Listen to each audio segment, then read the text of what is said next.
प्रायोजक है दगरू सेठ jewellers, GM road near radio station.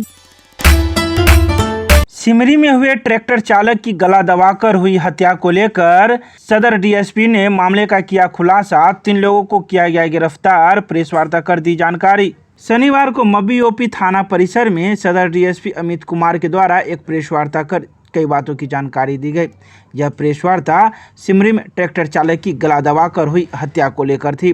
वहीं डीएसपी ने कहा कि आपस में पीने के बाद हुए झगड़े को लेकर ट्रैक्टर चालक की हत्या की गई है, जिसमें 3 लोगों को गिरफ्तार किया गया है। साथ ही इनसे कड़ाई से पूछताछ की गई और कई बातों का खुलासा हुआ। सदर डीएसपी ने कहा कि सिमरी के रहने वाले ट्रैक्टर चालक पुनाराम की लाश हाईवे पर मिली थी, जिसके बाद वहां के लोगों ने हल्ला हंगामा किया था। वहीं मृतक की पत्नी के द्वारा थाने में एक आवेदन दिया गया, जिसके बाद जांच प्रारंभ किया गया। इस जांच में 3 लोगों को गिरफ्तार किया गया था, जो सिमरी के ही रहने वाले हैं। आइए सुनाते हैं क्या कुछ कहते हैं प्रेस वार्ता के दौरान सदर डीएसपी अमित कुमार।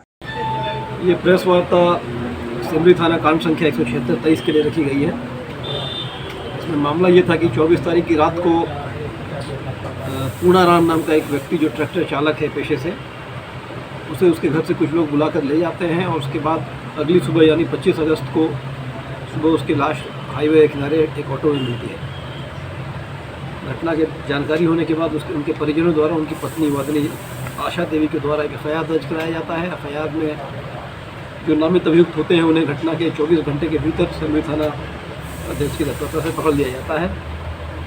तीनों गिरफ्तार व्यक्ति का नाम रोहित कुमार, गौरी शंकर यादव और शंकर पासवान है और विशेष पूछताछ की जा रही है। सर कहाँ के रहने वाले? ये सभी सिमरी थाना अंतर्गत जो मरे हैं सर, उनका क्या नाम है और कहाँ का रहने वाला है? उम्र कितना? उनका नाम पूनाराम है, उम्र लगभग 45 वर्ष है। सर और कारण ये बताया जा रहा है कि ये लोग सारे लोगों ने मिलकर साथ में नशे का सेवन वगैरह किया था। उसके बाद कुछ विवाद हुआ, कुछ पुराना मामला था। नशे का कारोबारी भी करते थे लोग। सर इसमें से जो शंकर पासवान है वो 6 महीना पूर्व में भी जेल जा चुके थे दारू में। तो और ग्रामीणों के द्वारा बताया गया कि उनके यहाँ धड़ल्ले से शराब का धंधा चलता था, वहीं पे सारा साठ-गांठ हुआ है। क्या मसला है? ऐसा नहीं है, इस विषय में पूछताछ की जा रही है।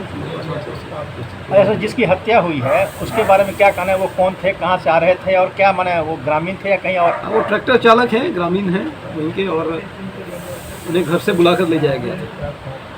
कोई आपसी दुश्मनी या कुछ ऐसा? पीने के क्रम का विवाद बताया जा रहा है। भूमि विवाद निपटारे को लेकर विश्वविद्यालय थाना परिसर में शिविर का किया गया आयोजन। 2 मामले की गई सुनवाई।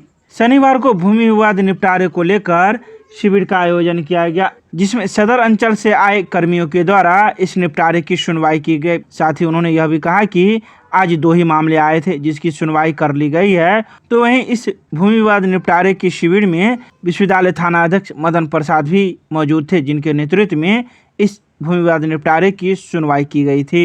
विश्वविद्यालय थाना है, इसमें 2 मामले आए। एक मामला स्वतः से संबंधित था जिसका निष्पादन कर दिया गया, और एक मामला में अगली तिथि को नोटिस कर दिया गया। निष्पादित जो किया गया उसमें क्या कुछ था? निष्पादित उसमें अपने अपने हिस्से को लेकर स्वामित्व संबंधी मामला था, जिसे सक्षम न्यायालय ने परिवादी को जाने के लिए निर्देश दिया गया। आपका नाम सर? भवन पाल, अंचल निरीक्षक। Lions club of Darbhanga town की ओर से लियो क्लब ऑफ दरभंगा की गई स्थापना।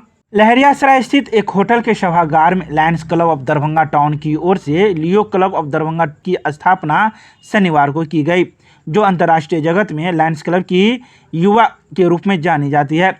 लायंस क्लब के अध्यक्ष लायन डॉक्टर उत्सव राज की अध्यक्षता में हुई बैठक में 17 सदस्यों के साथ नई लियो क्लब का लायंस के पूर्व जिलापाल लायन पवन कुमार सुरेखा द्वारा उद्घाटन किया गया एवं लियो के district chairman lion Rajesh Agarwal के द्वारा उन्हें पदस्थापित किया गया। लायंस क्लब के पूर्व अध्यक्ष lions MS Michael, lion Ajay Kumar Podar, lion Om Prakash Saraf, lion doctor Amrita Sharma, lion Dhananjay Kumar आदि मौजूद थे। वहीं क्लब के अध्यक्ष लियो शुभम कुमार चौधरी, सचिव लियो पीयूष राज, कोषाध्यक्ष लियो आयुष महानसरिया के नेतृत्व में सभी लियो सदस्यों को बधाई एवं शुभकामना दी गई। मिथिला विश्वविद्यालय के जुबली हॉल में बीएड नियमित के स्थापना दिवस पर कार्यक्रम का किया गया आयोजन। मिथिला विश्वविद्यालय के दूरस्थ शिक्षा निदेशालय द्वारा संचालित बीएड नियमित का 12वां स्थापना दिवस जुबली हॉल में शनिवार को मनाया गया। इस स्थापना दिवस में छात्र छात्राओं के द्वारा सांस्कृतिक कार्यक्रम का आयोजन किया गया, जिसमें छात्र छात्राओं ने गायन, नृत्य, नाटक, कविता, पाठ, गजल प्रस्तुत किया। कार्यक्रम की शुरुआत दीप प्रज्वलन व विष्णु वंदना से किया गया। बीएड प्रथम वर्ष के छात्र अरुण कुमार ठाकुर ने स्वागत गान गाया। रेशम ने अच्युतम केशवम पर मनमोहक नृत्य प्रस्तुत किए। छात्र छात्राओं की प्रस्तुति लगातार दर्शकों को बांध कर रखा। वहीं मौजूद कई वक्ताओं ने भी इस स्थापना दिवस के अवसर पर अपनी अपनी बातें कही। विधान पार्षद सदस्य हरीश सहनी के स्वागत को लेकर सांसद ने चलाया जनसंपर्क अभियान, कई लोगों को दिया न्योता। भारतीय जनता पार्टी जिला के द्वारा 27 अगस्त को हरीश सहनी के प्रतिपक्ष के नेता बनने के बाद पहली बार दरभंगा आगमन पर जिला द्वारा भव्य तैयारी के क्रम में शनिवार को सांसद गोपाल जी ठाकुर के द्वारा दरभंगा जिला में कई स्थान पर जनसंपर्क कार्यक्रम किए गए और आमजन मछुआरा को इस कार्यक्रम में भाग लेने के लिए न्योता दिया। तो वहीं सांसद ने अललपट्टी में स्थित मछली थोक बाजार में मछुआरों को इस कार्यक्रम में भाग लेने के लिए भी न्योता दिया। उसके साथ जिला अध्यक्ष जीवत सहनी एवं जिला महामंत्री सुजीत मल्लिक के साथ पूर्व उप महापौर भरत सहनी भी मौजूद थे। इस जनसंपर्क अभियान में मछुआरा संघ के अध्यक्ष विनोद सहनी, रविंद्र सहनी, चंदन सहनी, राम बाबू सहनी, लाल बाबू सहनी, मनीष सहनी, राजेश सहनी ने कहा कि इस कार्यक्रम में हम लोग बड़ी संख्या में भाग लेना चाहते हैं और अपने नेता का आगमन अच्छी तरीके से करना चाहते हैं। मिथिला विश्वविद्यालय के पुस्तकालय एवं सूचना विज्ञान संस्थान में वर्तमान में पुस्तकालय की दशा दिशा पर कार्यक्रम का किया गया आयोजन। शनिवार को मिथिला विश्वविद्यालय के पुस्तकालय एवं सूचना विज्ञान संस्थान में एक दिवसीय कार्यक्रम का आयोजन किया गया, जिसका विषय वर्तमान में पुस्तकालय की दशा दिशा थी। इस विषय पर आयोजित एक दिवसीय कार्यक्रम की अध्यक्षता संस्थान के निदेशक प्रोफेसर दमन कुमार झा ने किया। समारोह का उद्घाटन संस्था के निदेशक एवं शिक्षकों के द्वारा दीप प्रज्वलित कर किया गया। कार्यक्रम की अध्यक्षता करते हुए संस्था के निदेशक प्रोफेसर दमन कुमार झा ने कहा कि पुस्तकालय की ओर से राज्य सरकार गंभीर है।